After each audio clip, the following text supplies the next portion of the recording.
Hello everyone, this is Mosaic News. I'm journalist Yi. I'm in the front of the Temple University court. Today, I'm reporting a unique case between Socrates and God about the issue of circumcision. As all you know, in Holy Bible, God made a covenant that is every male should circumcise, while Socrates don't believe it. He thinks that not everyone should follow the opinions of God. Therefore, Socrates charged God to the Temple University court. Today, court will hold first instance. Let's go inside and hear the court decision.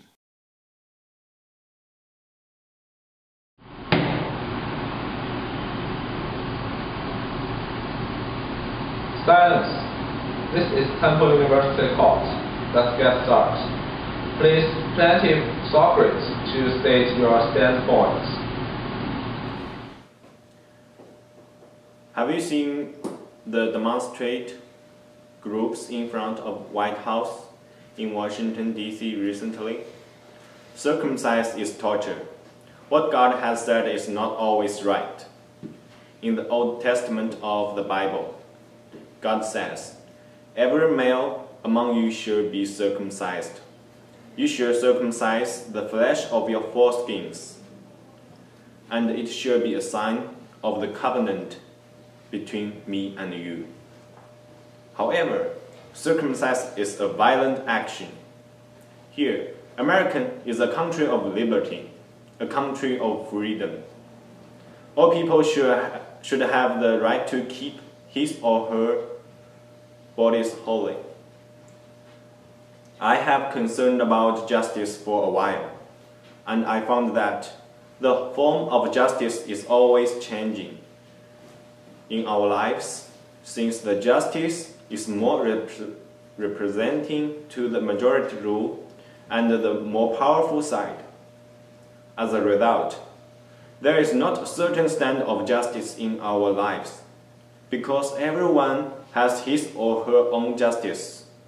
The common justice we are following in our lives are benefiting the majority people, or the people who has the most power in our society.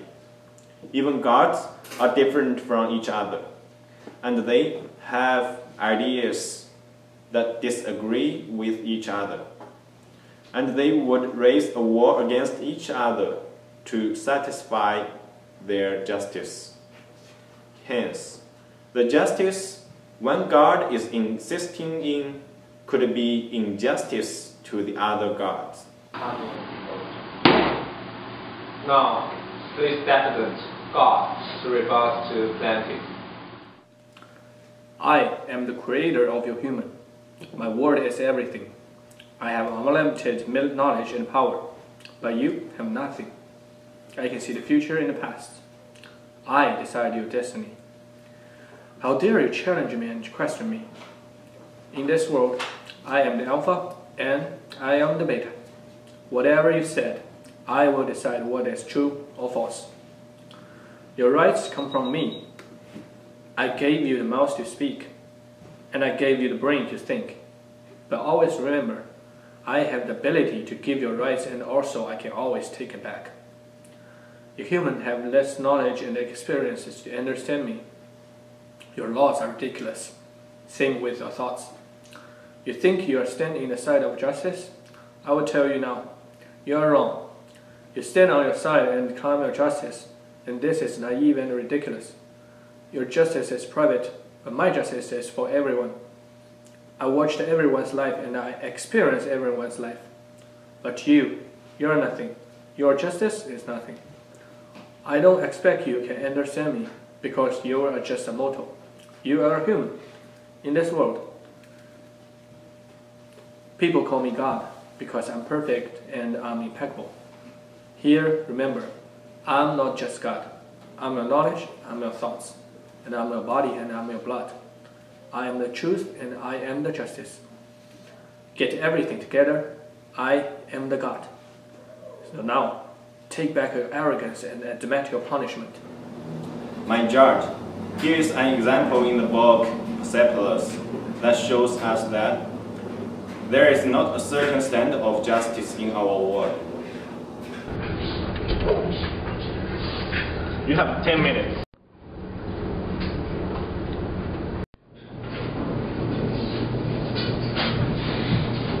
What a beautiful dress. What a beautiful girl. You know, you have honored me with your visit. You are the little girl I always wanted to have. Here, I made you another bread one. It's the uncle of the first one. Star of my love. Everything gonna be alright. Margie, what seems to be the problem? You shut up! Get out of my life! I don't want to see you again. Get out! Little Margie's story shows us that only the majority people's justice got satisfied. Margie's uncle is a person who wanted to help people and himself to find freedom in Iran, which is a religious country. When Margie's uncle was alive, he gave Margie 2 bread-made swan, and both of them means freedom. Margie's uncle wanted to tell Margie that the freedom he was fighting for is very beautiful as swan, and he wanted Margie to find her own freedom too. However, since Iran's government is much more powerful than those people who are trying to obtain their liberty in Iran, Iran's government killed Margie's uncle, who was against Iran's religious government.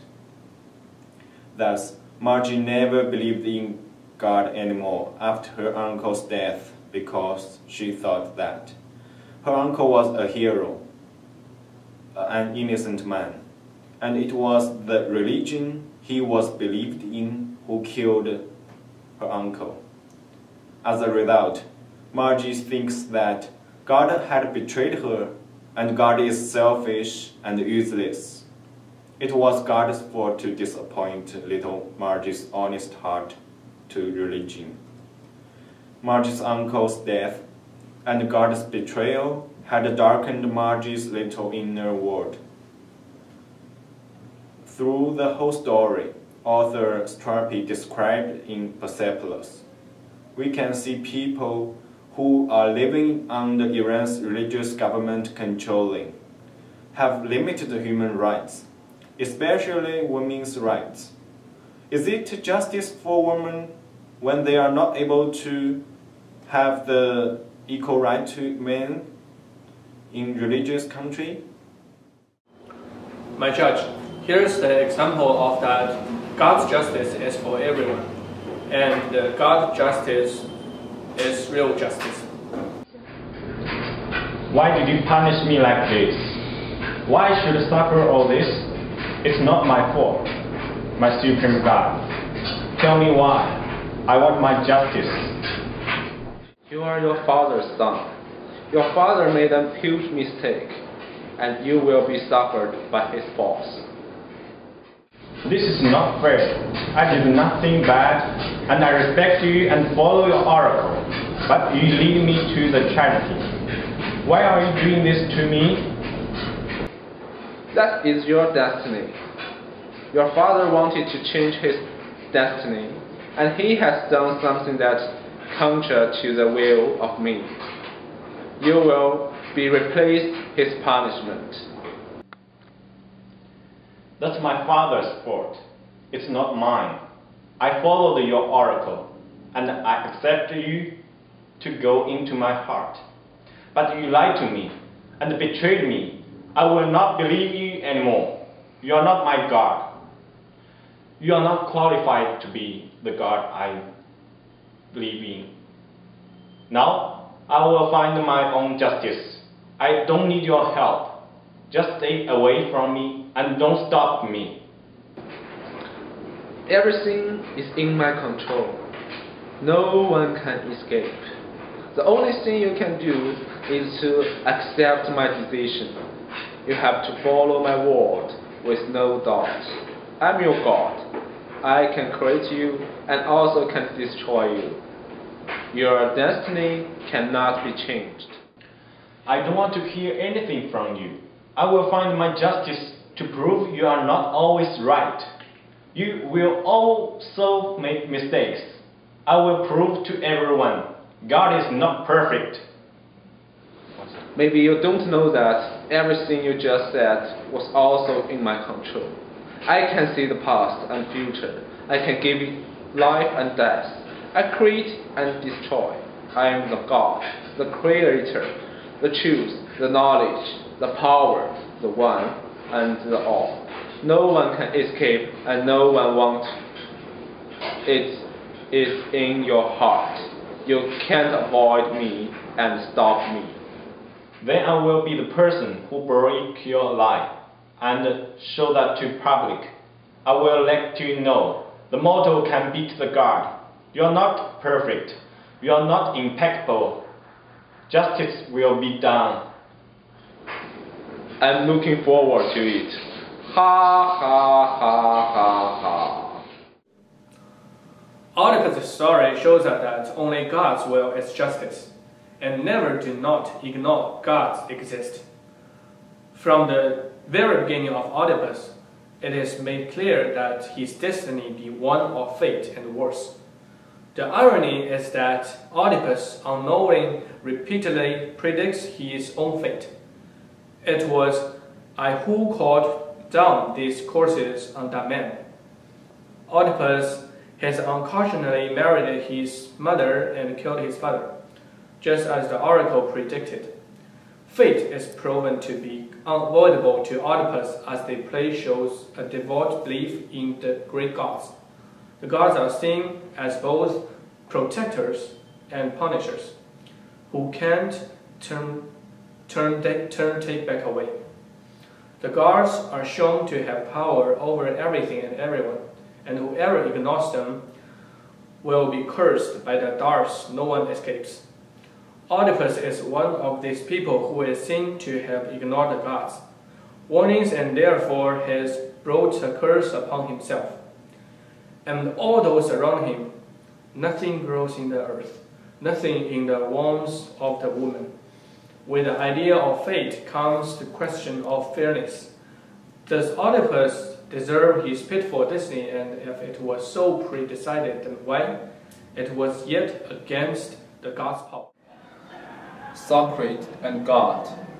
Both of you remind me a story that happened long, long ago. That's a story about Gilgamesh, Enkidu, and God. Let me tell you about the story. Stop! What the hell are you doing? You don't have the right to sleep with other people's bride. You are ruthless. Where did this wild man come from? Don't you know that I am the king of this country? My strength is as mighty as a rock from sky. I am 1/3 of God. I have been protecting these people and I can do whatever I want. Even you are protecting them from other dangers.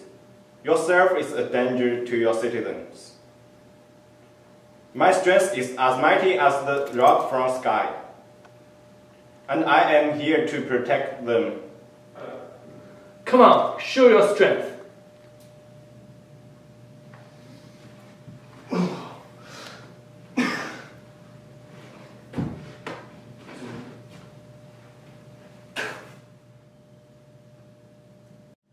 Here is the Humbaba.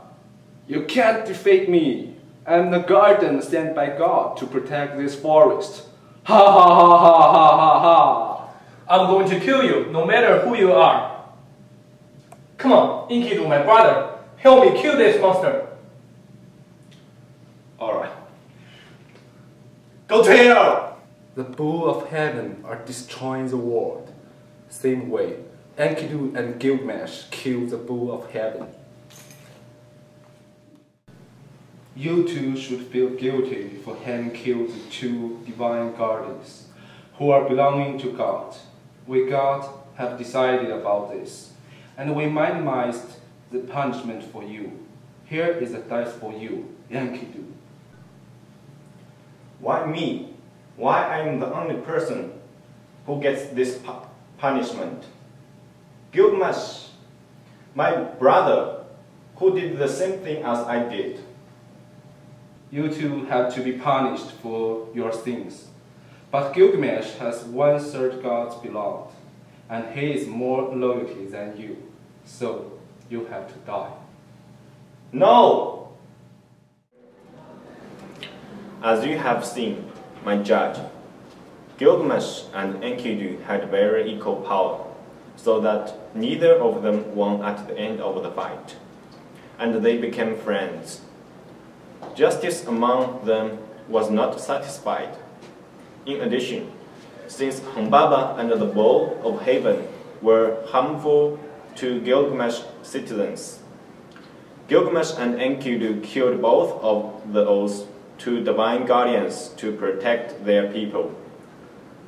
However, God considered that Gilgamesh and Enkidu had killed two gods' divine guardians, and they must be punished, so that they killed Enkidu, because Enkidu is less loyalty to God than Gilgamesh.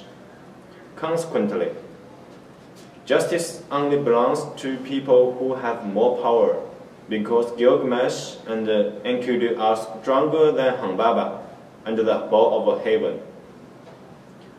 And gods are stronger than Gilgamesh and Enkidu, so that God have killed Enkidu for their justice at the end of the story. My judge, Gilgamesh and the Enkidu story shows us that God is the only ruler to establish justice and to be immortal. The gods and the rulers established justice in the ancient civilizations of Mesopotamia and Greece. Both civilizations lacked established rulers that would assure their justice to mankind. Leaders like Gilgamesh and Enkidu called the seas what a place from lesser people without punishment.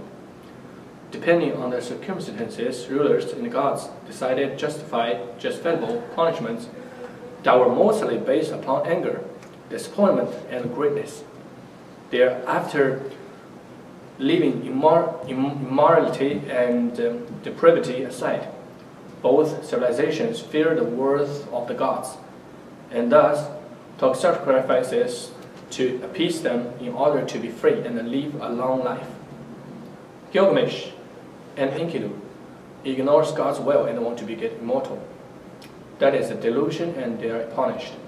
Enkidu died, and Gilgamesh lost the immortal plant. It is the punishment by the god. In order to avoid people get carried away, God will give you the correct disappear. Both of you provide your own opinions and evidence. I think it's all right because different people have different opinions to justice. In Bhagavad Gita, Krishna said, as long as you have the ability to help for the society, you have the justice.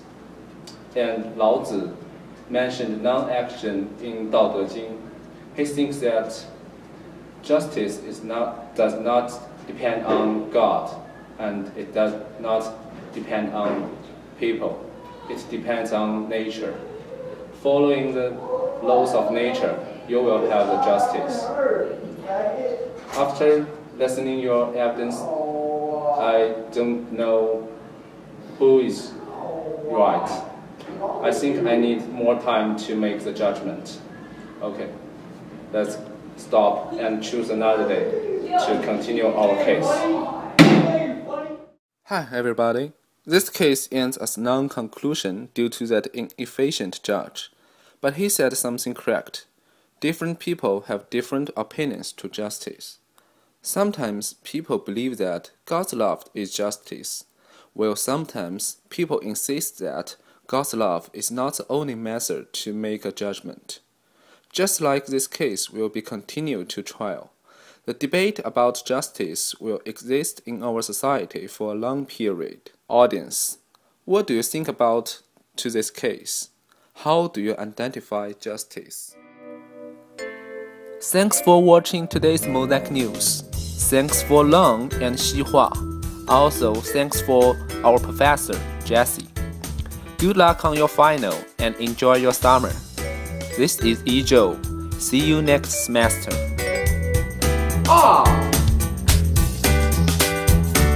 Come on, brother, into